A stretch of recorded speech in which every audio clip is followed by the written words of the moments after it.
Go for it. No, I have to remember to turn things back on. Okay. Remember, you gotta push down, not up. Oh, oops. There Okay. you go. Okay. Is that too loud? Like, do S's and P's sound awful? I can Okay. adjust, I'll adjust it back here, so Okay, you don't worry good. about it. Okay. So hi, I'm Ash, and I'm not really sure when exactly it was, but somewhere between, I was 5 years old, and then somewhere my daddy died. He was a methamphetamine and heroin addict and contracted HIV, which turned into AIDS during the AIDS crisis. And then later on that summer, or actually that fall, I was sitting in religion class at a private Catholic school, and Sister Justina told me that because I was a Protestant, I was going to burn in hell because I went to the wrong church. But I didn't feel, I'd say those two really poignant things because I never felt like I really fit in. And I remember, praying and crying and going like, okay, God, can you please just bring me a cheerleader? I just want to feel like I belong. Like, I was born in South Texas, and my mother's a Yankee, so I grew up in Punxsutawney, Pennsylvania. After Daddy died, we moved back up there because that's where her family was. And the only other kid that I knew that didn't have a parent was my brother. And that was my first real spiritual experience, right? And it became real clear that I was supposed to be the cheerleader for other people that I so desperately wanted to have for myself. Now, I'm not really quite sure if it's the severe ADHD or it's the high-functioning autism, thanks Dad, but I never picked up on social cues, and I never understood why we weren't supposed to talk about certain things because you should be ashamed or you should be embarrassed or whatever. So I talked about everything, and I never had a problem speaking in front of people. And that landed me, leadership roles and being on television at a real young age. And my mother, bless her heart, she's holding me right there, wanted me to shut up so badly that she started telling me whenever I was a teenager, Ash, loose lips sink ships. And but I was trying to get over the rumors that happened from the jealousy from being in the public eye or whatever. But again, still wanted to be the cheerleader, for other people. And I never really stopped talking. But because of all of those experiences, I really started studying, behavior and all that other kind of stuff. And then fast forward into April of 2012, I ended up on Fort Campbell with my then husband. And that was a really poignant time to live there because we had the highest suicide rate in all of DOD. We're losing a soldier a day to suicide. And it was really triggering for me because my first husband was murdered on Christmas Day in 2004. I was 21 years old, and my youngest was 13 months old, and my oldest was 3. And I stood out on the front porch and I said, you can't undead people. And at that point too, my then husband was acting like he did leading up to his first suicide attempt about 6 months before that. And instead of streaking the general's line, like I told my friend that I wanted to do, because it's real hard to ignore a naked woman, Lady Godiva was probably the first one that got naked for a cause. But I had this second most poignant spiritual experience, and I saw this picture and I saw this pledge, and I posted on social media. At that point, I didn't understand the power of social media because I was using it to keep in touch with my classmates and my mom and all that other kind of stuff. And this picture ended up going viral. Organically, it reached 55 million people worldwide. It changed the way 5 countries handled post-traumatic stress. It was featured on every major media outlet on the planet, including printed above the fold in newspapers in countries where women have to wear burqas. That following year, because I continued, with the cause, I was featured on the cover of Military Spouse magazine, and we were turning it into a nonprofit. And like I said, I knew nothing about websites. I knew nothing about social media. And so with the donations that came into the nonprofit organization, I was hiring agencies. I was hiring experts, gurus, like Inherent Trust. And I lost $10,000 that was donated to me from other people who had lost people to suicide. To me, it was a big deal. And I was so frustrated. And so that's, you want it done right, you start doing it yourself. And just to show that I'm not a one-hit wonder, in April of 2021, I posted my first ever TikTok video. It's currently sitting at 2.4 million views, and have had a couple people duplicate it as well. And then also this last year in automotive, I haven't done a whole lot on social media, but the email nurture campaigns, this is just one of the many platforms that we use, and they reached out to me because the industry average is 1 to 8% open rate for emails. Mine is more like 15 to 17, but in this particular campaign that we did, got that 36% open rate. And when they reached out to me, they were like, Ash, what's your special sauce? Like, what's your secret sauce? And the big difference between me and most marketers is, again, high functioning autism, severe ADHD, keenly aware that I'm a weirdo and I'm not like anybody else, and really trying to make sense of all of it. Plus, my family put the fun in dysfunctional. We were the inspiration for it doesn't matter how you look, or how you feel, it only matters how you look kind of a thing. And anyway, so I started studying human potential and life transformation when I was 14. I worked with Tony Robbins, Jack Canfield, Mel Robbins, to name a few. Tully Burkin, who's known as the father of firewalking. And I bring all of that because I really know why people do what they do. In my own effort to understand myself, I also understand the world that I didn't fit in around me. And so whenever I started the research for this company, I knew my growth was at an end with Fletcher, because I hated getting up in the morning. I didn't want to be there anymore. And so I started this research, and I sat with 4 dozen local business owners who said the same thing that I said about my experience back in 2012. What am I getting, Ash? I don't know what I'm getting. This is digital marketing, but it doesn't make any kind of sense, blah, blah, blah, blah, blah. And so I knew that I needed to differentiate myself from other people. And so that's why I have a guarantee that comes with my company. You work with me for 12 months. Why 12 months? Because we're doing tiny transactions of time and building a relationship. You don't meet someone and ask them to marry them the next day, right? And when you ask someone to buy from you, that's what you're doing. So you work with me for 12 months. We're building relationships, long, slow, healthy. And in that 13th month, your marketing will pay for itself or provide an ROI, or I will refund you 3 months of your investment with me.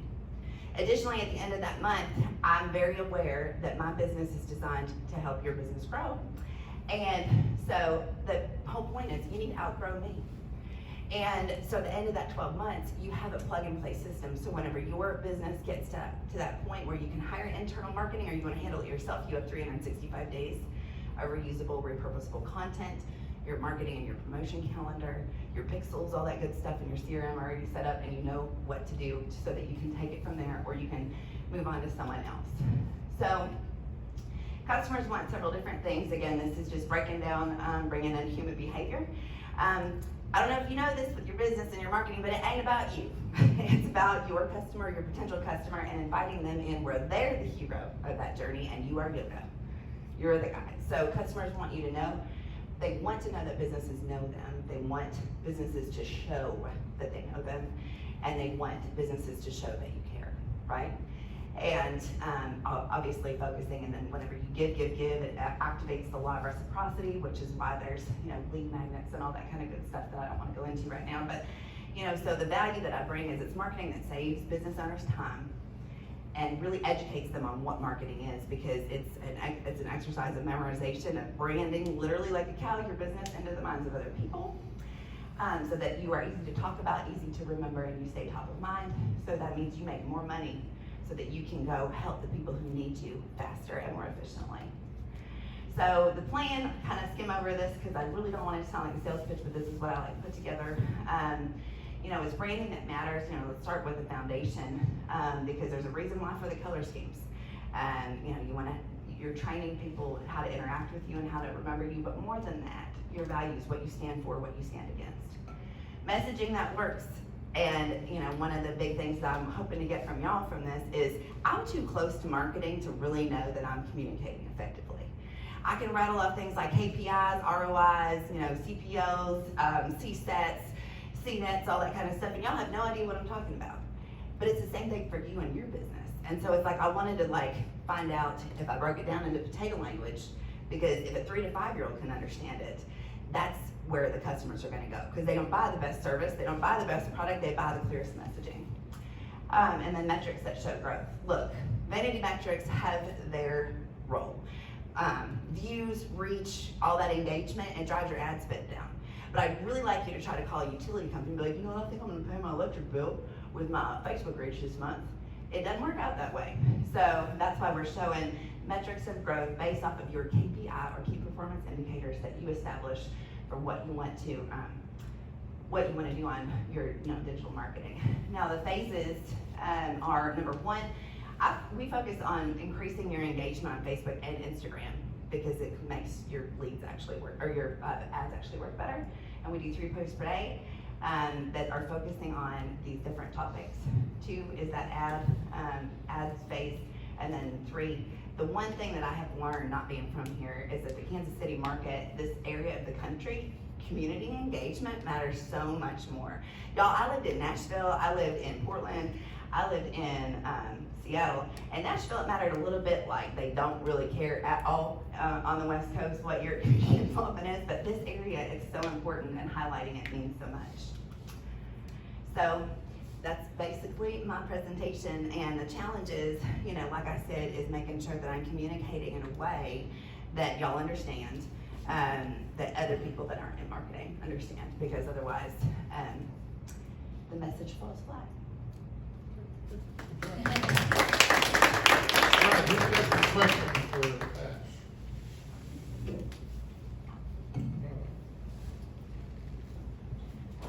I love that one of the first things you said is you wanted to be a cheerleader for other people at an early age. Can you go back to that moment as a kid and tell us why you had that feeling? I mean, looking back now, being almost 40, it's like we rise by helping other people, and that whole like my mom kept telling me like, Ash, to make a friend, be a friend, and like I didn't get that, but it's like all of a sudden when I started looking around, kind of right around that time, I think it was maybe even the same day after Sister Justina told me what she told me. I looked around and there were like these 2 kids that were being excluded from everything. And so we went over and we got in trouble because we were gathering rose petals from the neighbors, you know, rose bushes and stuff to make perfume. But, you know, it's like, and then all of a sudden they felt like they belonged. So, and also to take the attention off myself because I'm, again, very aware that I'm a weirdo, so. Well, great presentation. Thank you. Thank you. Okay, don't be bashful, I know you had your question. Go ahead. I mean, I want to know, Right. so I'm just more curious about where you are in your business currently. Like, how many people are you working with? Like, what's your, like, all of those things. Can you talk more about that?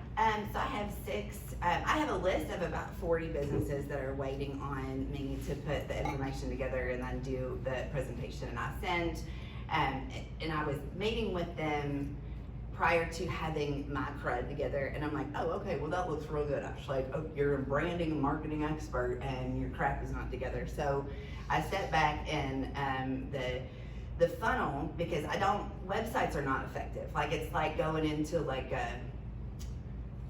Japanese boutique, and you don't speak Japanese, but they're like, here you go, and it's like, okay, I don't know what to do next. So I do funnel stuff, and so that's gonna be done the end of this week, and then that way business owners can experience like, this is what we're creating for you. And then also that revenue diversification so that there's that residual income. So it's like, I'm still getting all that. I don't even have a business card yet. But I do have 40 or so businesses that are waiting to see, you know, what my proposal is for them.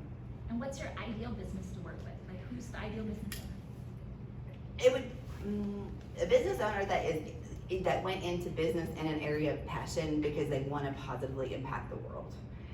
If you're in business just to make money and you don't care about your people, I would never work with a business like that. Like, it needs to resonate because it's like good people doing good business, making good money, change the world. So, make sense? That's worth applause.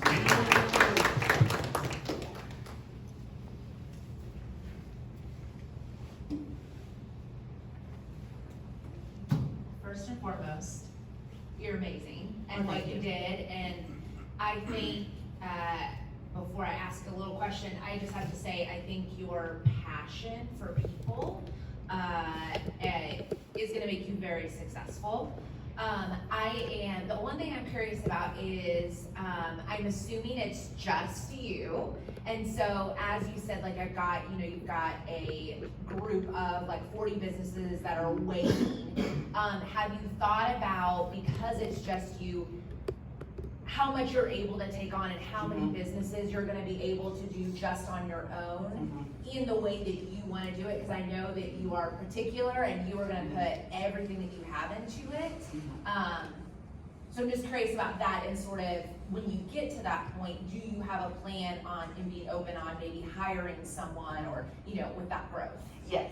So I have some virtual assistants with what my business coach is actually based out of Bali, and so her team is helping. But that was one of the first things, because I was not anticipating like, yeah, me. So, and that's also the real cool thing with my partner. I'm the gas, he's the brakes. So he was like, said basically the same thing, and I was like, no, we can handle it. I don't need sleep. But probably 2 to 4 businesses max. And it's like, I'm doing, like, not putting packages together, but more like, what do you actually need? Do you want to take it on yourself? Because if you do, then let's sit it down and make a strategy. Let me show you how to, schedule your posts so that you're actually, triggering the algorithm and, that kind of stuff. And then from there, started having conversations with several local photographers, and then I do have, some assistants here that are, proofreading is not my strong suit at all because it's attention. That's hard, and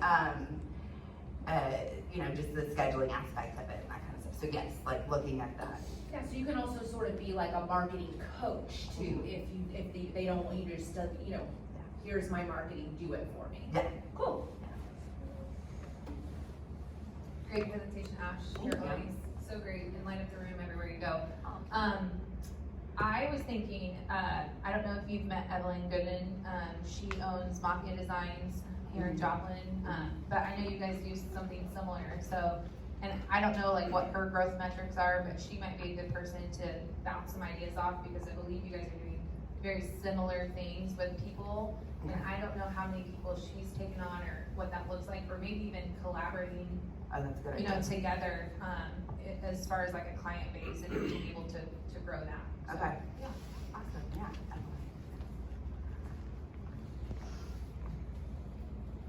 I'll be quiet. Anybody else? Any questions? Was it understandable? Like. Yes. Okay. Yeah. Yes, Because that was absolutely. I think that's why nobody has questions. Yeah. We're just like, it's great. Okay, so I guess our last question is, as a community, what can we do to help you further your business?